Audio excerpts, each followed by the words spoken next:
మంది God and happy morning. ప్రస్తుతం Singapore దేశంలో ఉన్నాను. దేవాది దేవుడు మరి తన నామ మహిమార్థంగా ఈ దేశంలో వాడుకుంటున్నాడు. ఎంతో మంది మన తెలుగు వారిని క్రైస్తవుల్ని కలిసి వారితో దేవుడి వాక్యాన్ని నా సాక్ష్యాన్ని పంచుకోవడం చాలా సంతోషంగా ఉంది. అనేక మంది ఆత్మీయంగా బలపడుతూ ఉన్నారు. మరి దేవుడు ఎంత గొప్పవాడో నా జీవితం ద్వారా మీరందరూ తెలుసుకోవచ్చు. ఇంగ్లీష్ లో ఒక మాట ఉంటుంది, God never calls the qualified but he qualifies the called.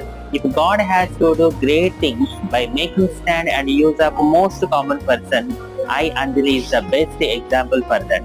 అంటే దేవుడు గొప్ప గొప్ప కార్యాలు చేయాలంటే గొప్ప గొప్ప వారిని పిలవడండి, సామాన్యులను పిలిచి ఆయన గొప్పవారిగా తీర్చిదిద్దుతాడు. దేవుడు గొప్ప గొప్ప కార్యాలు చేయాలి అంటే అతి సామాన్య వ్యక్తులను నిలబెట్టి వాడుకుంటాడు అనడానికి అంజలి అనబడిన నా జీవితమే మీ అందరికీ ఒక ఉదాహరణ. సో నా స్థితిని మార్చిన యేసయ్య మీ స్థితులను కూడా మార్చును గాక. God bless you.